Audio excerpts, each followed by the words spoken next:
Hey, it's TK Irish at the Camp Kennerk podcast. And boy, we got something to talk about today. Everyone loves to point fingers at governments all over the world for what they do, what they don't do, what they should have done. So let's be real. History is an absolute train wreck.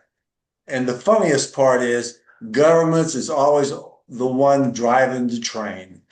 From the ancient face plants to the modern day blunders are so spectacular they deserve an award. And what we're going to do is we're going to count down today some of the most spectacular government uh, issues or accidents that actually made it become the most popular comedians laugh. So, the full body cringe when you see a politician screw up is just a magnificently dumb. It's funnier than a stand-up comic, and it makes you wonder if the cockpit is even full. So, it's like trying to steer through a hurricane, but instead confidently steer everybody through a, a shortcut through a hurricane. But it doesn't work because you end up in a tsunami. So politics just go to prove it's always will be that the greatest unintentional comedy on earth are politics. So first up, let's go back to 1932, where the Australian government officially declared war on something that was infiltrating the farmers in Western Australia. The ex-soldiers came home after the war and they were struggling with their new land. And one of the biggest problems was the invading army of 20,000 emus, trampling their wheat crops. So the farmers decided they're going to call the Minister of Defense, Sir George Pierce, with a brilliant idea: fight fire with fire. Hey, the government actually agreed and sent in soldiers from the Royal Australian Artillery armed with two Lewis machine guns and 10,000 rounds to battle the enemy. And who's the enemy? Emus. Believe it or not, they were going to go to war, full military defeat, and the emus turned out to be a tactical genius. They scattered into small groups, zigzagging to avoid bullets, and after a month of failed ambushes and public mockery, the military withdrew. And in disgrace, the government was embarrassed, having lost a war against an enemy that couldn't even fly. So, Doug the neighbor, here's one for us. Let's go down the road to 1920s here in the United States for Prohibition, when people couldn't have a cocktail. So, of course, it didn't stop people from drinking. And what did the bootleggers do to get around the law? They were stealing huge quantities of industrial alcohol, the type of alcohol that they use for making paint. But they found a recipe to make booze out of it for their speakeasies.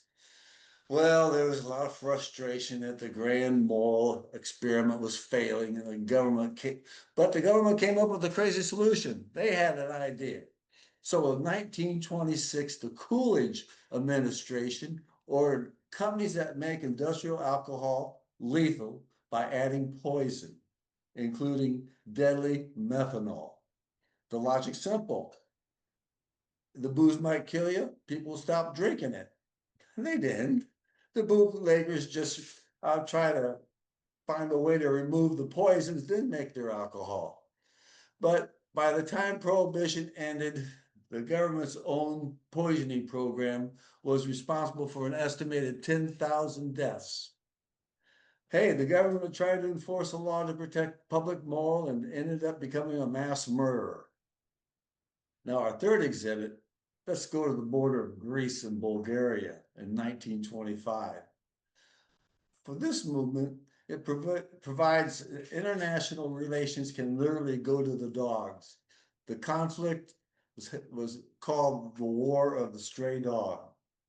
Now, the reason why they called this was because a Greek soldier ran across the border chasing his runaway dog.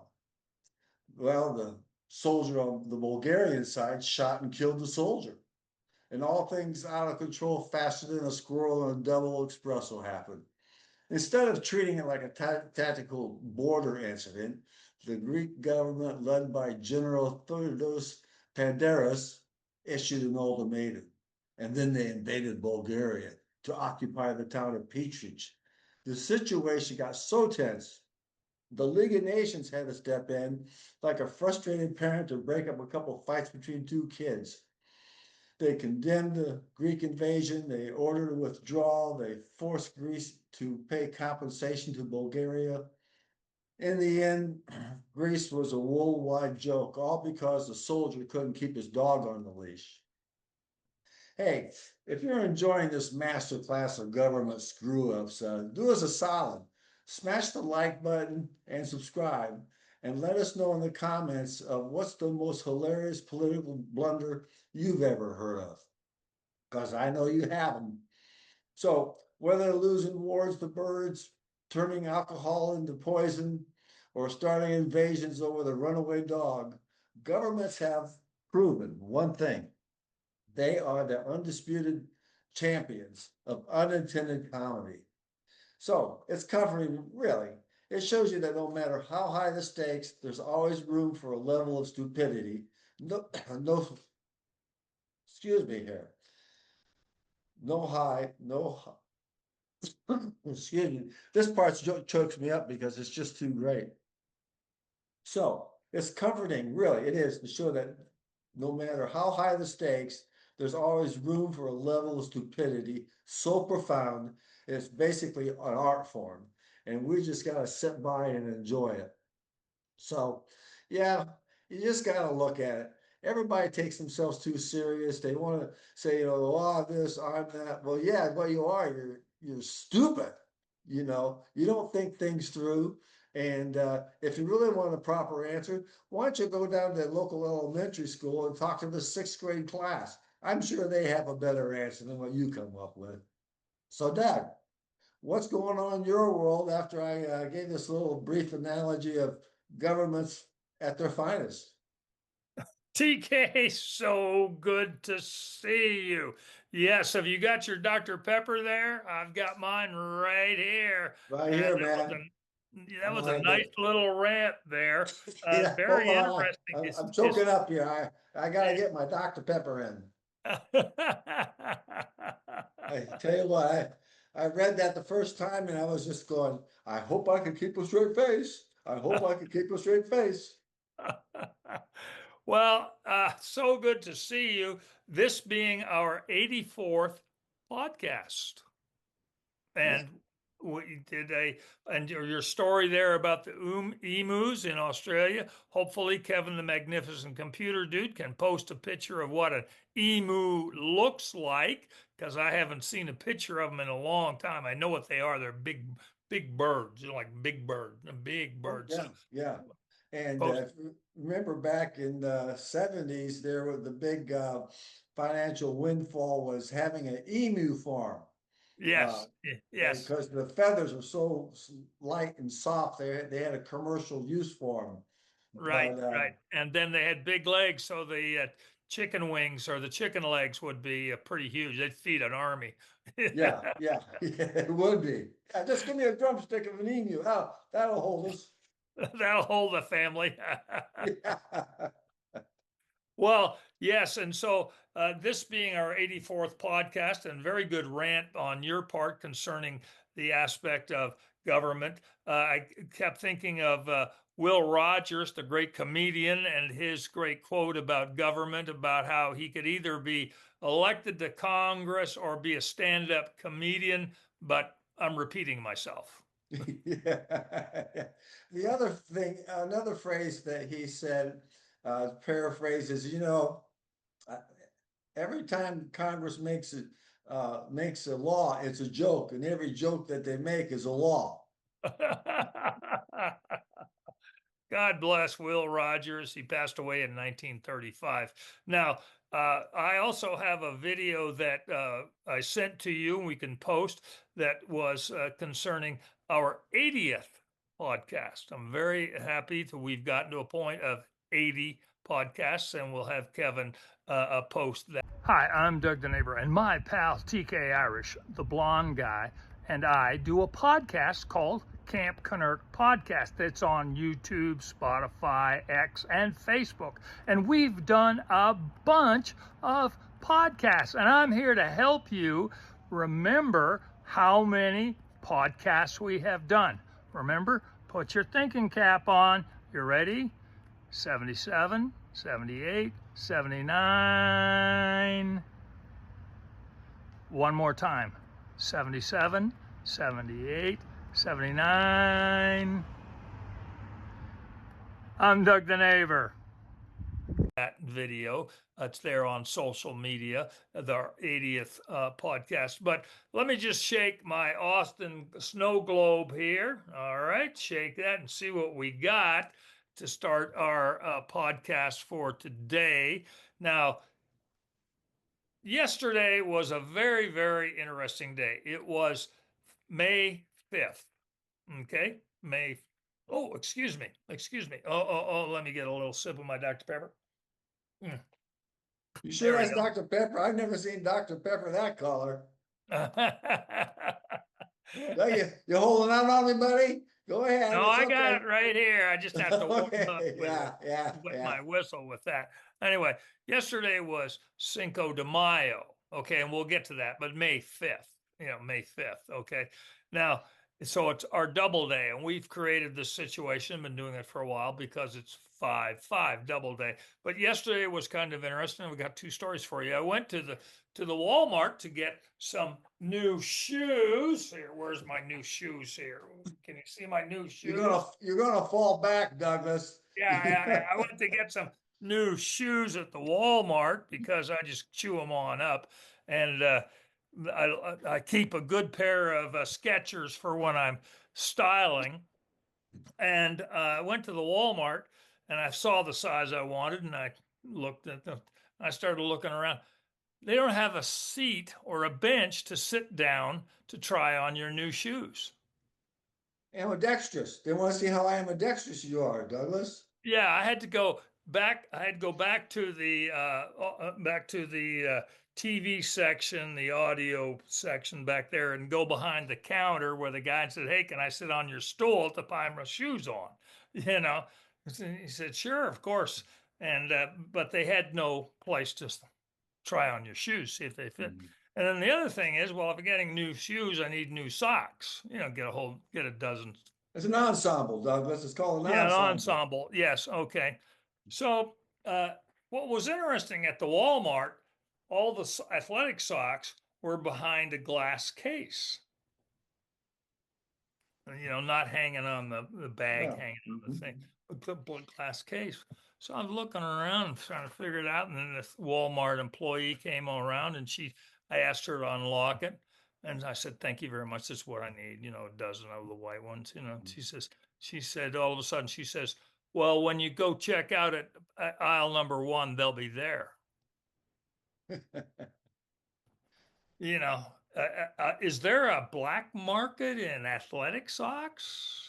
Hey, down in Austin, it's very possible there could be a black market for white socks. I mean, think about the parity. Would you rather have a white market for black socks or a black market for white socks? I don't know, but I just thought that was kind of cool or interesting. Let's just say Mhm. interesting. Mhm. So, and make sure that Kevin posts a picture of basic set of white socks. That's all they were, so. And then today, I went to get my hair cut from Kelsey over at Gents ATX down in Sunset Valley off Brody Lane there. And she always does a great job, makes me look like Brad Pitt and very presentable. Don't you think I look like Brad Pitt? Oh, yeah, yeah, especially from the behind, Yes, but like when you're walking out the door. but Kelsey over at Gents ATX, call her up and get yourself a really good haircut. But anyway, that was today. All right, but yesterday was 5-5 double day. So I've got some interesting facts concerning 5-5, May 5th. Okay. All right. Now, first off, it's the 125th day of the year. So that's kind of interesting. And in 1821, Napoleon died at St. Helena. He died. The volcano? No, no, St. Helena is an island in the Atlantic where they sent him after the Battle of Waterloo. You see, they Oh, sent him to Elba, then he escaped. So they sent him down to St. Helena in the middle of the Atlantic Ocean, and he was there for like 6 years, from 1815 to 1821, and he died on May 5th today. was Or, that like an extended stay program, like an all-inclusive place that, he got to stay there for 6 years? Not exactly. So it wasn't a Club Med or anything. Not really. Okay. And his desire was, since he was an emperor, they thought maybe that he would retire to a cottage in the Cotswolds there in England. But they had a Hmm. better plan for him to send him down to St. Helena in the middle of the Atlantic Ocean, thousands of miles away because he'd caused so much damage in Europe. That was 1821. He passed away on May 5th. Okay. And of course, in 1862, the Battle of Puebla in Mexico Hmm. was the Mexicans against the French in the Battle of Puebla, and the Mexican army was led by General Zaragoza, and that is why they celebrate Cinco de Mayo, because the celebration of the Battle of Puebla, Cinco de Mayo, Mexico beating the French. being the French. Then they beat the Spanish a couple of years later in the September 16th. I can't remember. 16. Yes, it says yes. Okay. Now, here's some other things that happened on the 5th of May. In 1891, Carnegie Hall opened up in New York City. And now I've been to Carnegie Hall. It's a grand old structure, beautiful stage, acoustics, the whole thing. And the first performance there was an orchestration by Tchaikovsky. The real Tchaikovsky. The real Leopold Tchaikovsky. Yes, yes. So that was 1891, the opening of Carnegie Now, did Hall. you have tickets for that? Yeah, not for that particular one. I'm not that old. I read about it. Yeah, okay. Now, here's something of interest on a sports note. In 1904, Cy Young, the pitcher, was pitching for the Philadelphia Athletics when they were in Philadelphia against the Boston Americans. Now, Boston changed their name a couple of times before they ended up being the Red Sox. And it was the first perfect game. No Yes. runs, no hits, no nothing, Yeah. Cy Young, I mean, if you're a student of baseball, and especially the pitcher, there's a reason why there's an award named after with Cy Young involved. Yes, Because yes, yes, yes. So that was 1904. 1904 yes. on May 5th. Okay. Now, one more thing here. There were a couple more things here. In 1961, and I actually remember this, Alan Shepard was the first man into space. They just Yes. put him in that little capsule and shot him into space, and he went around I don't think he orbited the Earth. He just shot him from Florida and shot him up, and he landed. But he was the first person into space. Yeah, who broke the atmospheric sphere. Yes, yeah, the first man into space. So, but just the fear and trepidation because it never worked before. Yeah, yeah, yeah. Hey, Alan, want to do this? It's a Roman candle. We're going to light it and see what happens. What do you think, Al? What do you think, Al? Yeah. And Yeah, then after that was John Glenn because he went around the world 3 times. yes. But kudos to Alan Shepard because he was the first guy. That's you know, that's called a hero because he took something that no one had any idea what the outcome was going to be.